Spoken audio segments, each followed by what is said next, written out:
Good morning, everybody. In New South Wales to 8 p.m. last night, we had 152,000 tests done across the state, which we're very grateful for. Keep up those testing rates.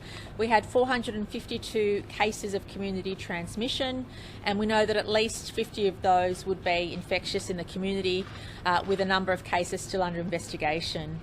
Tragically, overnight, we had the death of a female in her late 70s at Westmead Hospital who was unvaccinated, and we extend our deepest condolences to her loved ones and know what a difficult time they're going through. In relation to the suburbs of concern, obviously in Greater Sydney, southwestern and western Sydney remain the generators of most of the cases, and in particular we want to call out the following 7 suburbs, and we ask everybody in those suburbs to be especially careful, not to leave home unless you have to, and please come forward for vaccination. Blacktown, Seven Hills, Merrylands, Guildford, Auburn, Bankstown and Greenacre. In regional New South Wales, Western New South Wales remains of enormous concern around West Dubbo, Walgett and also in Bourke. And of course, there are extra supports being sent to Western New South Wales to make sure we get on top of the cases there. Can I also say that in relation to vaccinations, New South Wales continues to power ahead, and can I thank everybody for coming forward and getting vaccinated. We've hit the mark of 5.2 million jabs in New South Wales, so we're well on our way of getting to 6 million jabs by the end of August.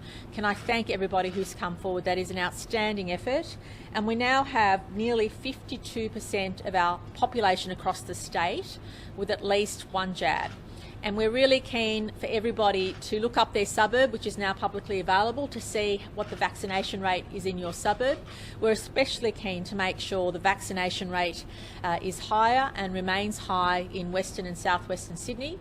And that is why in the next 3 weeks we will have a vaccination blitz, and Susan Pearce from Health, who has the great job of rolling out our vaccinations, will give a more detailed report. But obviously we want to see everybody between the ages of 16 and 39 in those local government areas of concern come forward for the jab. And I understand whether it's authorised workers or others, there's been several thousand bookings made already, because we know that once you get your first dose in 2 or 3 weeks' time, the chance of you getting the virus and passing it on to others is substantially reduced, and that is so critical.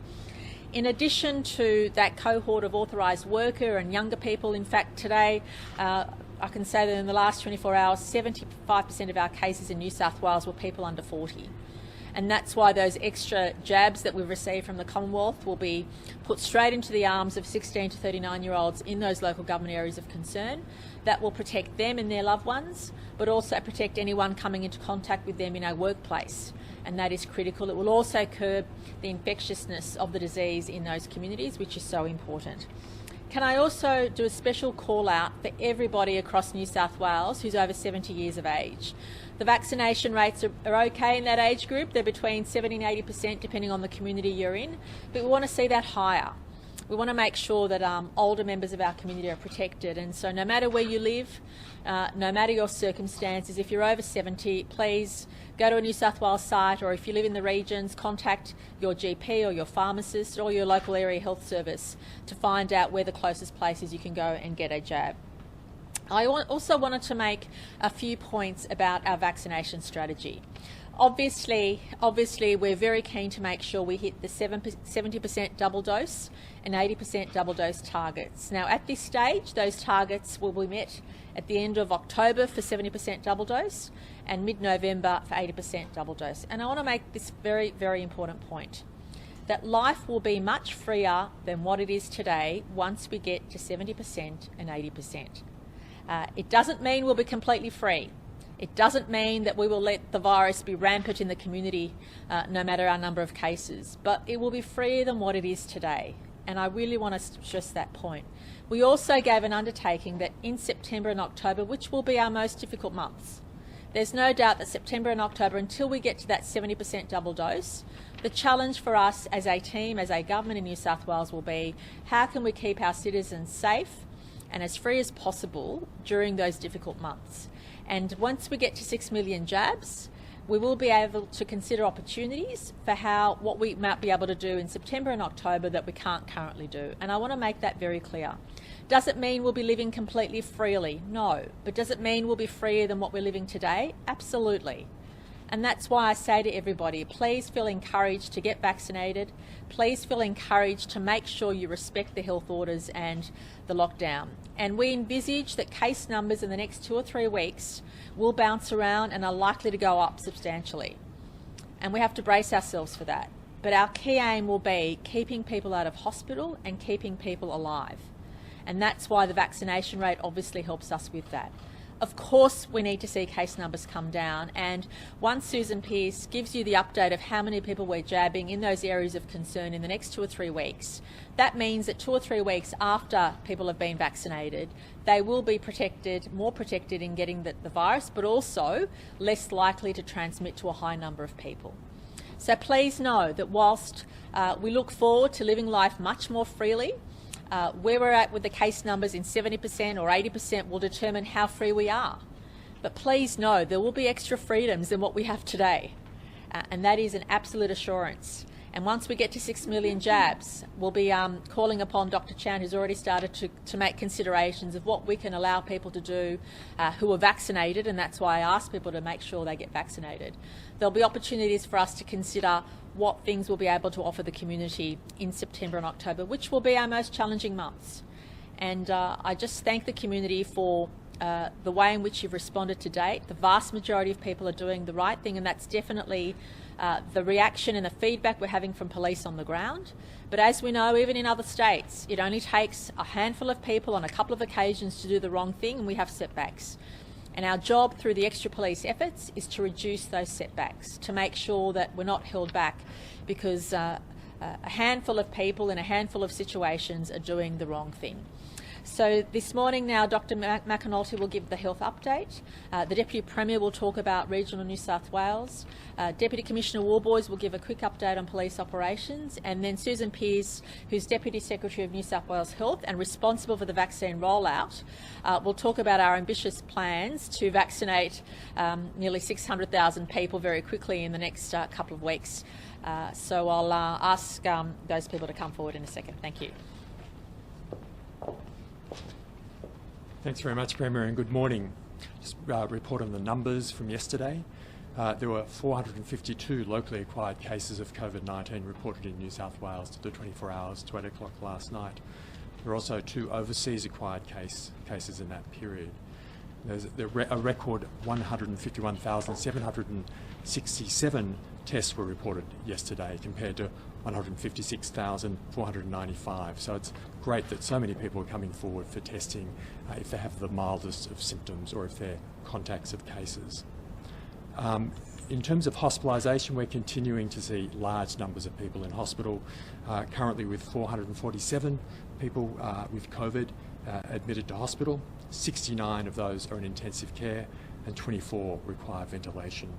This is a serious disease, including in young people. Sadly, as the Premier mentioned, we have to report a death in a woman in her 70s from Western Sydney at Westmead Hospital yesterday. We understand she was diagnosed on the 29th of July and was unvaccinated. We're continuing, in terms of epidemiology, we're continuing to see most cases in Western Sydney and southwestern Sydney. They're the suburbs we're particularly concerned about, but of course cases may spring up anywhere in the state, as we've seen. So we all need to be very alert for symptoms and get tested at the mildest of symptoms. In terms of Western New South Wales, we've seen 18 new cases to 8 o'clock last night. This brings the total number of cases in the LHD to 116.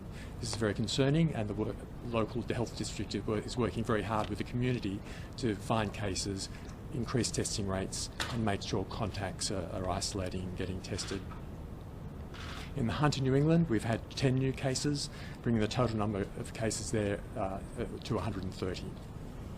We've had 1 case reported in Broken Hill overnight. This is a person who lives in the Far West Health District.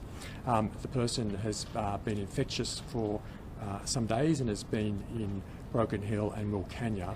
Contact tracing is underway, and identified contacts are being tested and isolating, and that work's continuing to identify the potential source of that infection.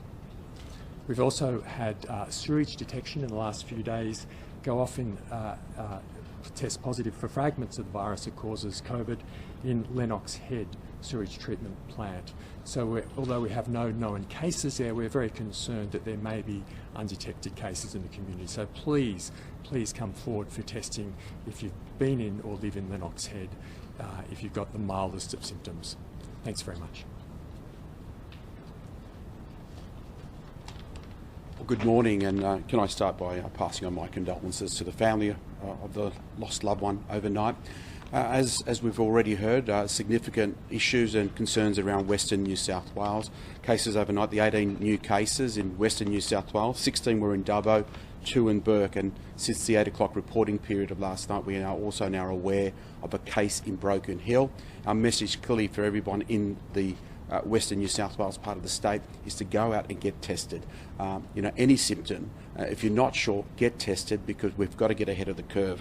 In Hunter, New England, as we've heard, 10 new cases, 5 in Maitland, 2 in Newcastle, 3 in Lake Macquarie. Again, we are concerned, but it is improving on recent numbers. In the Central Coast, 1 new case.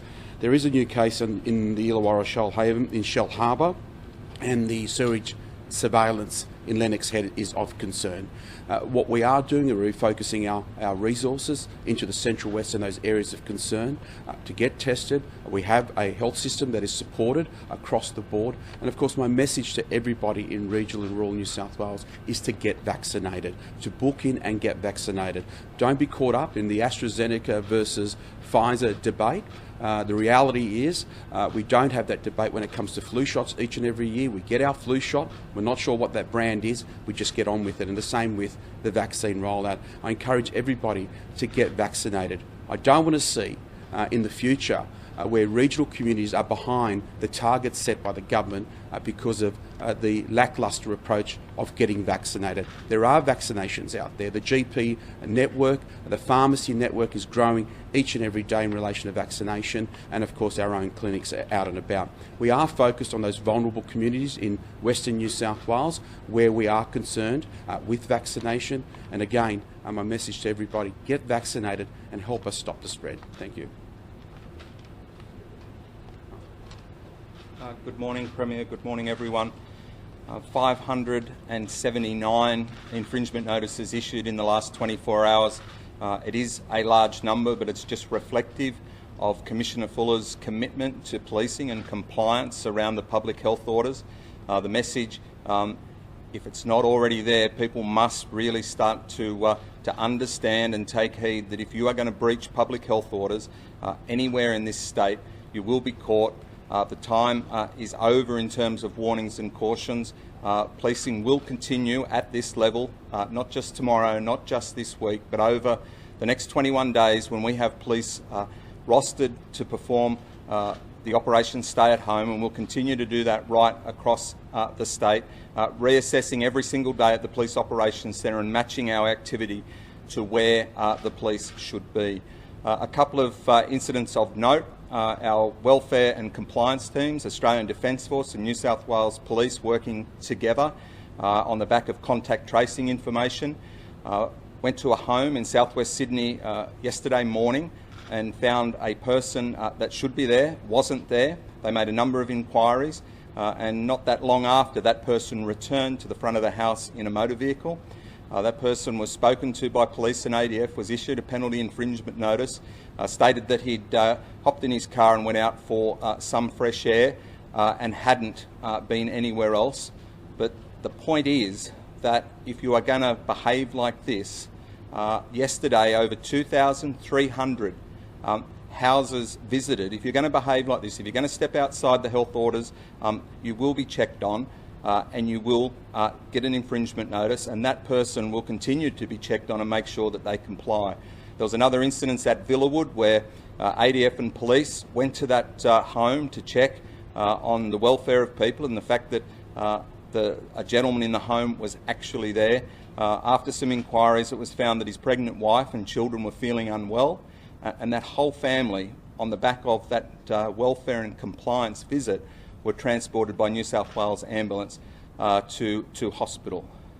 I would also like to indicate that yesterday police at Newcastle, after extensive investigations in terms of a number of parties at the back end of July, have issued court attendance notices to a man and 2 young ladies, and further infringement notices for people who attended that address at Sandgate near Newcastle over the last 2 or 3 days of July. Thank you.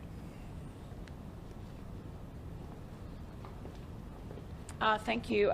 It was an absolute delight to receive the news on Sunday about the increased vaccinations for New South Wales, and now the job is ahead of us to get it out there. As the Premier's mentioned, we have ramped up our clinics over the last few days to the point where we believe that we can deliver the full 530,000 doses of the Pfizer vaccine into the arms of people in the 12 LGAs in 2.5 weeks.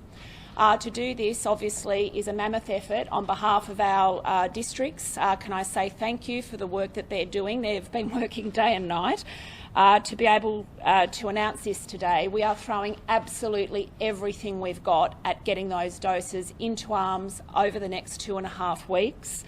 The 12 LGAs, as you well know, it will cover people in that 16 to 39-year-old age group, a very important age group, and we know that there are several 100,000 people in those age groups, in those LGAs, who are not yet vaccinated. So that is a great opportunity for this state and also for the Greater Sydney area to get on top of the issues in those 12 LGAs. Importantly, though, we continue on with that, so that's on top of all of the other vaccinations that we will continue to give across all of our other state clinics.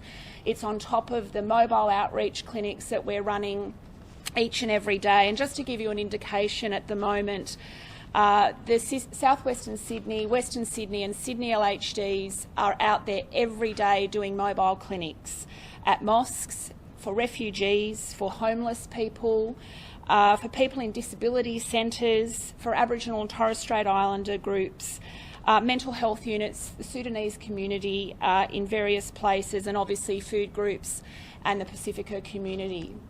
In addition to all of that, this week we have run 100,000 Pfizer vaccinations on top of what was already booked for authorised workers.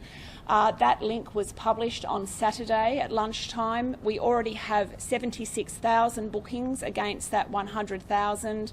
I'm sure even by now it's even higher. And so I think that the long and the short of it from where we're concerned is we are throwing every single thing we've got at getting these vaccines out quickly. We're excited by the opportunity, a little daunted by it, but I've got every confidence that we can do that in that time frame. Thank you.